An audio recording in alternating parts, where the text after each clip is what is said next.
Hey guys, what's up? I got John on the show. Welcome back. Hold on a second, John. I have to get you out of here, but I want people to see you. But hold on a second. I want to say that John is working so hard on his music. This is not the first time that I have seen him this year, and I guarantee you it will not be the last time that I see John because John is working so hard, and I want to congratulate you. I see your shine, John. I see your shine. I Well, see thank it. you. Your effort shines brighter than the stars, lighting up the top no matter how far. I see John shine. I see you shine, John. Go with your good self, brother. How you doing? I'm doing all right. How about yourself? I'm excited to have you on the show, of course. Likewise, excited to be here. It's good to see you, man. Tell me what has been going on since the last time we spoke.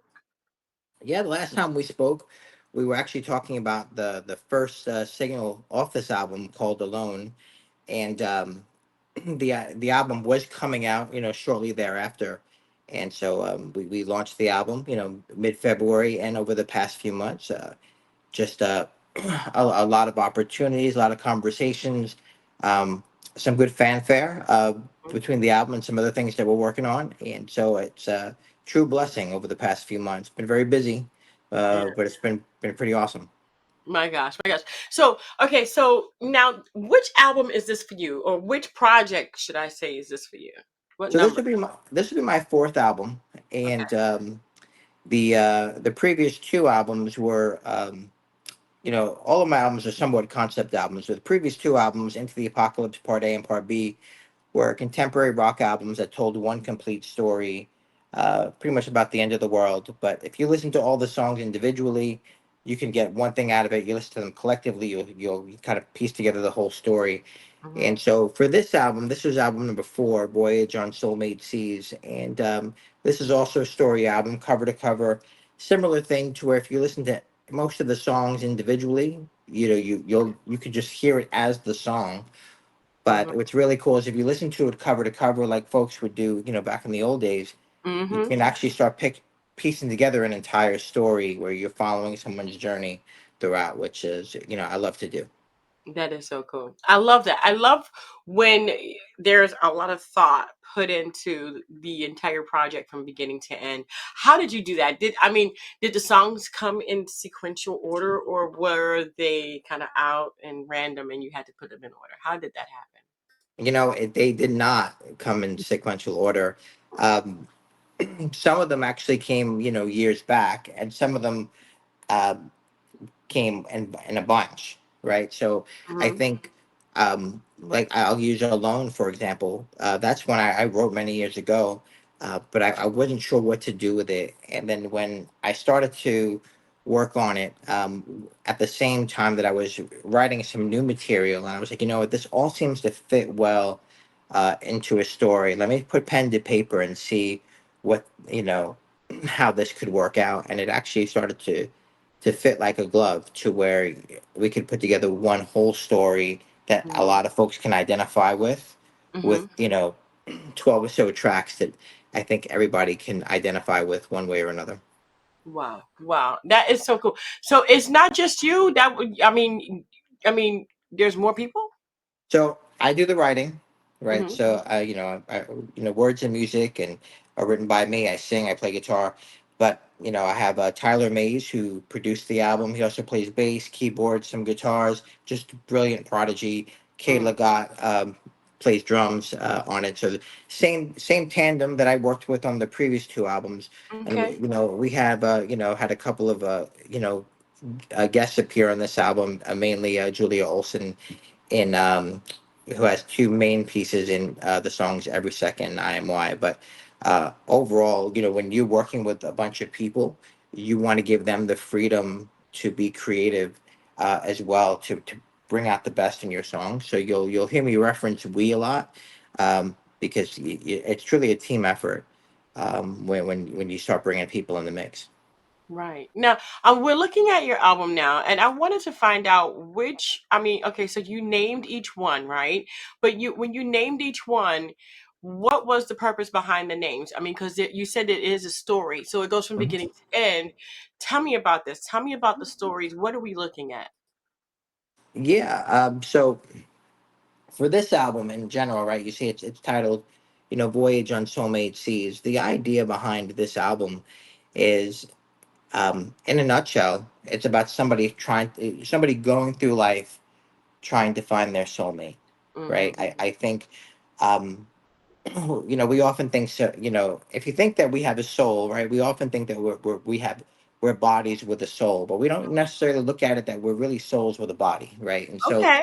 um, and so that when you think about your life, right? You think about the people you've met. Um, I think it's there are certainly some people in our lives where we may have met them after 5 minutes. We feel like we've known them forever, and other folks we've known for maybe 20 plus years. And no matter what you do, you can't get along no matter what, right? There's no Yeah. explanation for that, right? It's Right. just, it is what it is. And so I look at this and say, okay, I think everyone to a degree can identify with being alone. Everybody can identify with searching for someone to, quote unquote, complete them, or what have you. And what does that look like? What does that journey look like? And Mm. so when I sat down, and I had written some songs based on some experiences, but I really put pen to paper and said, what does the journey look like? And in this case, this journey goes from dreaming of finding your soulmate to then going meeting the wrong person and getting involved in the wrong person. I think we all can identify with that Oh to yes. some degree. And then saying, what, when you're out of that, I'm just going to better myself. I'm going to figure it out myself. But sometimes that's even worse because Oh. you're the one that made the mistakes in the first place. And then it's like, um and then you're like, what? When it's all said and done, you say, what? I'm just gonna wait for the right person, and while I'm bettering myself. But when you're waiting, there's still some pain, there's still temptations, there's still trials and tribulations on that, to where emotionally you might hit rock bottom, and you're basically just, you know, you know, praying out to God, like, do you hear me? And I think people can take this, whether it's looking for a soulmate or looking for a purpose in life or just trying to get to the next rent payment, Ah. uh, and you get to that point where you're just like, God, do you hear me? It's almost like rock bottom, and then you know then there's a reveal, right? And that's really the idea behind this album, is like we go on this journey Mhm. where you it's called Voyage and Soulmate Seas, and it actually starts out with a narration piece. The first song is called, it's not even a song, it's a spoken word poem called Passing the Torch, and it goes from, basically, it's an older captain, passing on the ship to someone he's been mentoring forever, and you're following this person throughout. And they take the advice from this captain is, hey, if I could tell you one thing based on all of my experiences, don't sail the seas alone. And and this person is trying to find that advice, follow that advice, Wow. find that right person. And you're going through many, many, many years of this person's trial before they get there. And which again, I think if you listen to any of the songs by themselves, you'd be like, oh, this is a cool song, or maybe there's a cool hook, or I identify with this a little bit. But when you listen to them in order, beginning to end, it tells a pretty cool story. Nice. Nice. What kind of a journey did you go on when you were doing this? I mean, I understand the concept, but Mhm. the concept itself can take you on a journey, especially writing it, and especially since the first song is not really a song. So tell me about this. What was the decision to make it like this? Yeah. So I think once we got to a place, once I had decided, we're going to do something with Alone, and then I had written, like I said, several songs Hmm. after. I was like, these all tie together. When you're writing a lot of songs at the same time, you usually hit with this a similar inspiration. And I had I had some conversations with different folks. Hmm. I've had some experiences in my past where I've dealt with some of this, but you know, I had some conversations with some folks who were really trying to find their purpose in life, or um, get out of their own way, or even find that soulmate, right? And I remember talking with an individual who was just telling me that, hey, I've been waiting for God's perfect will in my life, to find that right person. and and that's all I want. But then she followed up with, I want God's perfect will as long as, Mm, and once you say as long as, then you yeah. no longer want God's will. You want your will. You want Him to conform to you, right? And it really got me to start thinking, like, you know what? There's some deep journeys out there, right? And I started to talk with some others, and as I was writing more songs, I was like, you know what, this is an album I think that needs to be made, where folks truly, want to, I think true folks want to listen to songs, or want to know that someone else is going through what they're going through, if that makes sense, right? And so when you hear some of these songs, like, I had talked about Alone, or are every second, which is the song that's getting a lot of buzz now, um or that, where that's more about, like, you're you're you feel like you're in something that might be too good to be true, right? Or we have another song on there called IMY, which stands for I Miss You, right? Where you might be in a situation where you're just always missing a person, but they're gone, right? It's an old relationship, or um it's someone you can never get in touch with. Or, I'd say the deepest song on the album is probably, Show Me How to Live, which is really like a heartfelt prayer, like, God, I've done everything I could Hmm. think of. I've tried to follow you. I tried to do the right things, and um, but I'm finishing last here, and I'm in this place. You Yeah. know, help me there. So I think in just my historical experiences in the past, some Hmm. of the things that I've encountered, recently, and talking with some other folks, it just felt like the right time to put in an album like this. Yeah. Um, when I think about the previous albums, right, the Into the Apocalypse albums, Part A, Part B, that literally was, me saying, okay, let me find a person, create a character, and we're gonna follow their journey through basically what, the basically like the Book of Revelation. But you could follow someone's journey in the Book of Revelation, but put together like 20 or so pop rock songs in the process to do it. Hmm. It's quite interesting to do, but I felt like when we did that was it was the right time to put something like that out, Hmm. to where it's exciting. There's some catchy hooks. There's some depth, but I think the big, and you and I might have talked about this a little bit last time. I think right now the biggest epidemic that's out there in the world is loneliness. And I was like, you know what, I need to put something out. I felt the need to write something that was authentic for folks to be able to say, you know what, I'm in this space. I want to hear this. Yeah. I've gone through this, and and hopefully it touches somebody. I think so. I think it will. You're right. One of the biggest epidemics right now is loneliness. We're not meant to be alone. Right. We are meant to have, friends and husbands, wives, sisters, brothers, mothers, fathers, cousins, aunties, uncles. You know what I mean? Right. That's like that nucleus. And it's been known that music helps you live longer, as well as camaraderie. Having friends to hang out with, it helps you live longer, as well as certain foods and things like that. But I love the fact that music is kind of like that universal language that we all speak. Let me ask you a question though. Have you ever thought about putting your music into a book? Yes. It's interesting that you bring that up. So that it's twofold, right? Because I do have a couple of novels we've released. So there there's certainly been some thought there.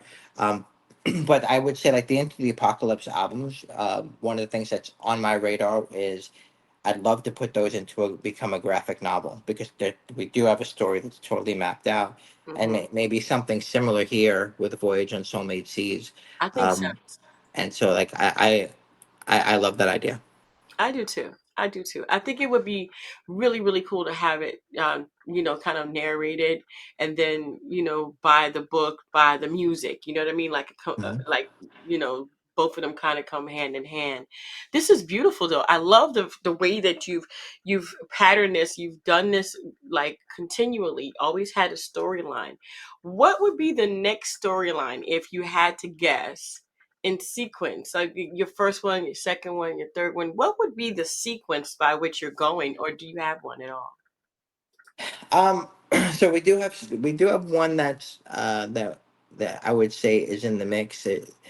Um, they, I'd say we're toying around with a couple of ideas, but one of the ideas, and without going into a lot of detail, is the idea of fame, right? And I think especially and you've grown up in the business. I grew up in a musical family. Um, you grow up with it's almost like this expectation that you're to become something, and you to achieve this level of fame, and we see it on TV and what have you.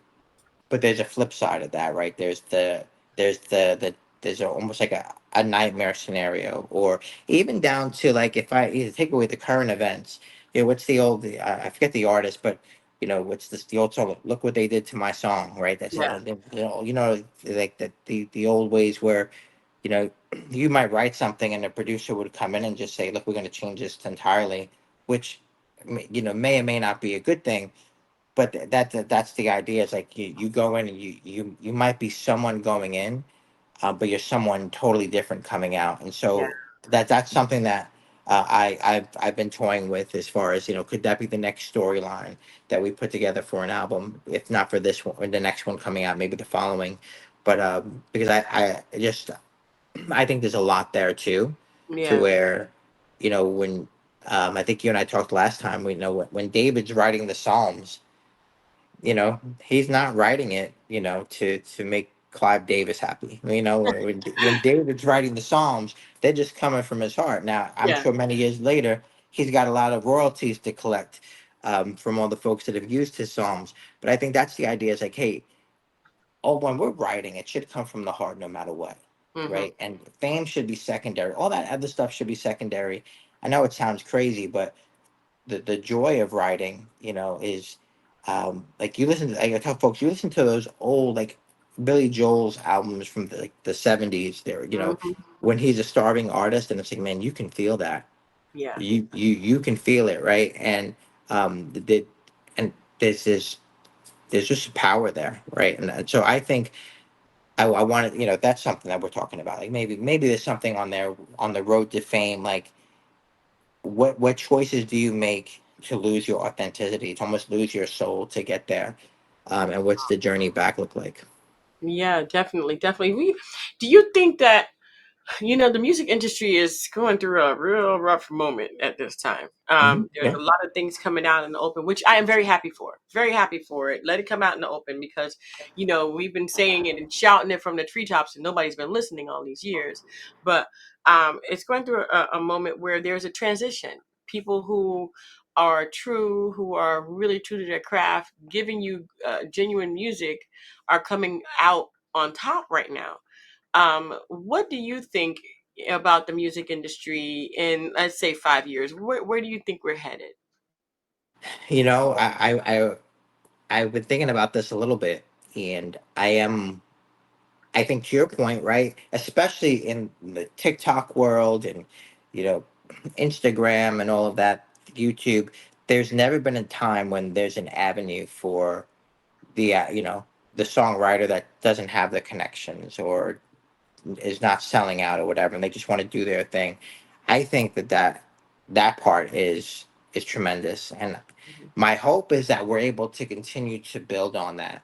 Um, my concern is twofold. It's a copycat league, right? Everything's copycat, so I think I worry that eventually you might get, like, your major corporations that are over these groups, like TikTok or YouTube, or even like Groover and other places, that Mhm. will say, "Hey, we're," you see it a little bit, right, with the algorithm. I'm sure you got to deal with that, here and there, where they're like, "Hey, um, not really sure we want this one out there. Let's pull this back." I Yeah. worry about that.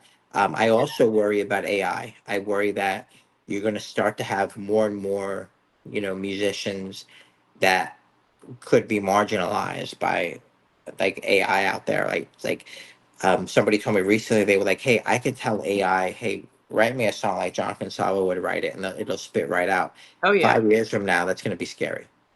Um, Yeah. Yeah, I think so. I think so. But I think that they're getting a handle on it, because you cannot copyright. any AI song. That's right. And so, and the AI right now, some of the AI sites are actually claiming their songs now. Mm, So that's very interesting. I think that that is a very interesting twist to it all, where it's you can use it. It's not a strike to you, but it's starting to be that you cannot monetize it. That the monetization of the song is going to go back to the AI company that developed the song in the first place. So to me, that would be optimal because that's just a symbolism as to, okay, I wrote a song, I should be the one getting the monetization on it. mm, So if it's my AI, I developed it, doesn't matter if you put a word in there or two or whatever, it still belongs to the company, mm. so it does depend. It does depend. I mean, they'll get it right. I'm not sure that I'm scared of it, more so that it should be used properly. That's If you right. have like writer's block or something, what do you think about this? What do you think about using AI properly? What would be your optimal way of using it if you had a writer's block or if you just needed some new, fresh ideas? Yeah. So how I would look at it is, I think like a healthy way to use AI would be, um, and I don't know, I'm not, maybe I'm not sure. I don't know about writer's block per se, but how I would, um, I would probably use AI and say, okay, um, here's an idea I have, or here's some lyrics I have. Um, how did this make you feel, right? Whether, let's say you're talking to ChatGPT, for example, and the response to that might be, this feels great, or this feels mundane, or this feels this. Mm-hmm. Almost like if, as if you're hiring a producer to say, what do you Right. think? I think that's a healthy way Mm-hmm. of using it. Um, I think it becomes a gray area when it's like, hey, um, the lyrics are okay. Would you like me to change the lyrics to make them more, you know, popular for today's market, or for a younger market, or for an older market, or what have you? Um, then it becomes a gray area because you still want to retain your voice. Um, and so I think, using it for like things like punctuation or whatever is fine. But Mm-hmm. I'm curious how far, we can go. I will say though, to your question, I do like that I see more vinyls out there than I have seen in many years, right? I think that's Yeah, pretty cool. I Um, think so too. I think it's great. And then I also think that, and maybe because it's summer, but I think if you remember back in the 90s, there was this whole, like, I want to say revolution for a while, for almost like, for the decade, where there was a lot of like unplugged shows and a lot of acoustic conventions and things like Yeah. that. I feels like that could be coming back, and that I think that there's always an authenticity, Mm. with that, which is really cool. That is really cool. That is really cool. And let's go back a little bit to the AI. I think that a lot of people don't realize that you can't use those lyrics the way they are. So if you get a lyric and you say, "Hey, I need you to write me a song." You write a song. You can use it personally. Hmm. Personally, okay. I'm gonna record a song. I'm gonna give it to my mom. Okay. I'm gonna Yeah. record a song. I'm gonna give it to my husband. Okay. These are things, and you can even have it framed. The AI came up with some great lyrics or whatever. But when it comes to like coming up with lyrics for you for your song, I think that, for me personally, I think that the idea would be great. But to me, it's never gonna end up that way. You, That's you, right. you see what I'm saying? It's like, okay, I got the idea. It's kind of like a spark that ignites a flame. So Hmm. to me, if I use the AI as a spark to ignite my flame, me personally, I think that that's a good way of using it as well. I mean, what do you think? Yeah, I think so. I think, like I said, when you're working with AI, or like I said, AI, ChatGPT, or whatever we're working with, when you're working with that, and it's able to help, embolden the inspiration, or the spark, for you to put out the thing you actually want to put out, and help you put out the best version of that. Um, I think that's pretty healthy. The step of, if it takes over for you, and Mm, then you wind up it winds up being the AI song that you wind up trying to replicate, even though it was your original idea. That to me is becomes more of a gray area. But if it's like you're using it to, to generate a spark, and then but the lyrics pretty much, it's your story, it's your authenticity. Because ultimately, like, when you're singing a song, the audience will know if it's real or not, Oh yeah. right? So if you're just singing some, so, if you're singing a song that, hey, it looks like AI shot out some cool lyrics. I'm not really sure what these mean, but I'm gonna make them sound good. That could be pretty fleeting over time. So Yeah. I Yeah. think, but I do think, like we talked about being alone, right? Not everybody has somebody around them that's able to say, hey, you know what?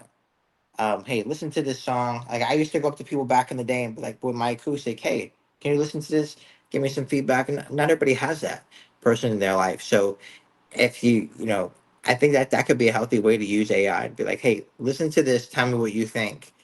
And I don't think there's anything wrong with taking feedback, even if it's from a robot. That's really cool. I like that. I think that way too. I think that's cool. You have done so much in the music industry. You have done your albums. You actually have your novels out. So creation and being a creator is nothing new to you. But for some people that are watching today, this might be something new. They want to do it. They've never done it. What would be your entry level suggestion? My entry level suggestion, no matter what, is say yes. Right? It doesn't matter if you're 15 years old or if you're 70 years old. It doesn't matter if you work full time or you have no job. It doesn't matter, if you have a family or if you're solo or whatever. If you have a desire and a passion to create, create. And Mm, it might start with something as simple as, you know what, I'm gonna write a poem or I'm gonna write a short story. Not sure what that means, right? Um, I think someone asked me one time, hey, they mentioned like what their favorite um, nursery rhyme was, and they were like, hey, can you build me a story on this just for 2 pages? Show me how it comes out, and I'd say have some fun with that, right? And start there. If you want to learn how to play guitar, this is no better time to do it than now. There's so many great guitarists, like I said, on Instagram, musicians on Instagram. mm-hmm. You don't need to go touring a lot of clubs or what have you. You can, which is great. But if you're just like, hey, I got two I got I have too many kids at home, I have this or that, but I want to do something. And if you want to write, write. Whether it's a short story, a poem, some lyrics, a song, um, there's opportunities everywhere. It might even just be you going on, you taking lyrics you wrote, popping them on Instagram behind a picture, and what have you. You see people doing that all the time. There's an opportunity to use your talents better than ever before. And what I've seen so many examples of is folks starting small, right? The guy that sings little by little makes him grow. And Mm-hmm. you start small and you can build and build a little bit of a following, a little bit of a following. Um, and then before you know it, your following's big. Folks are asking you for more things. You might have companies reaching out to you. Hey, could we use this, or would you mind doing this? But the main thing I can tell you is you won't know until you say yes to doing it. And I can't stress that enough. That if you truly want to do it, the worst feeling in the world for me is saying what if, Oh. and looking back and saying, man, what if I would have done that? Mm-hmm.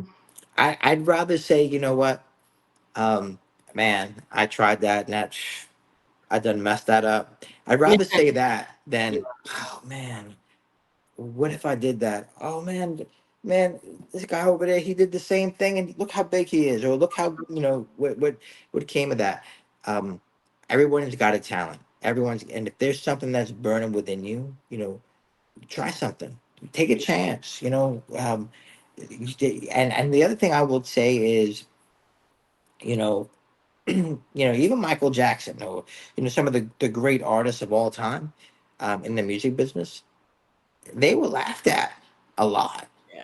Um, and there's 7 trillion, what is it, 7 billion people on the planet, Yeah. right? 7 billion people on the planet. Yeah. Um, and even if you just were able to touch 0.0001% of those, it's still a lot of freaking people. Oh yeah. And so, not everyone's gonna love your stuff. Take feedback when it's there, and understand that there's always gonna be folks there to tell you, hey, it's not really that good. You have no talent. You can't do it. You're too old. You're too young. You're too this, too that. When those people come into your life, be grateful, because that just means that you're moving forward in the journey, right? It's like Legends of the Guardians, right? When he says, when you've flown as far as you can go, and Yeah. you've as far as you can go, and then and you can't go any further, then you're okay, because you're halfway there, right? It's kind of like that. So I would just say, number one, if you want to get in there. And like I said, it could be something as simple as just writing one poem, one lyric, and let it mean something. Let Mm. it could mean, it could be about, like, the chair you're looking at across the room. If there's something really that paramount or profound that you want to write about, but that's personal to you, or it could be around, a love interest, or a memory, or something you want to accomplish. Uh, Put it out there, and then don't be afraid to let folks hear it. They don't need to know what it's about. That's personal to you, but you can put it out there. Yeah, definitely. Wow. Thank you so much, John, for being on the show. I'm going to go ahead and tell you guys that I'm going to put in the link in the description for Voyage on Soulmate Seas, so you guys can check it out for yourself. Listen to it in sequence, because it is in sequence. It is a story from beginning to the end. Listen to it. I mean, it doesn't take anything but time washing your dishes, okay? Sitting down, doing absolutely nothing, which sometimes we absolutely do. Okay. So I need you to go ahead and listen to it. Listen to the story, see how you relate. And if you have any comments or any concerns or anything, any questions, go ahead and comment wherever you may be watching. There might be a box somewhere around here that you can comment in. And I want to thank you, John, so much for taking the Thank you. time out to be on the show today. I appreciate it. Yes, joy as always. Thank you Oh, for having me. the joy is mine. I hope to see you again. I hope to see you. Yes, I love it. I love it. I absolutely love it. I love return guests. You know why? Because it shows progress. You can do it too. This is not something that's Right? reserved for people like John. This is something that if you're doing it, then you are completely successful and completely succeeding in life. Thank you guys so much for tuning in. Don't forget to dare to be different. And until next time, guys, bye.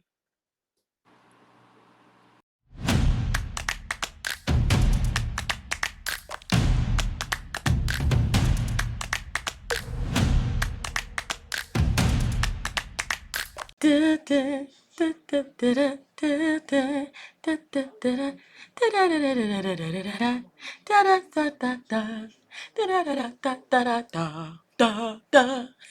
you for watching.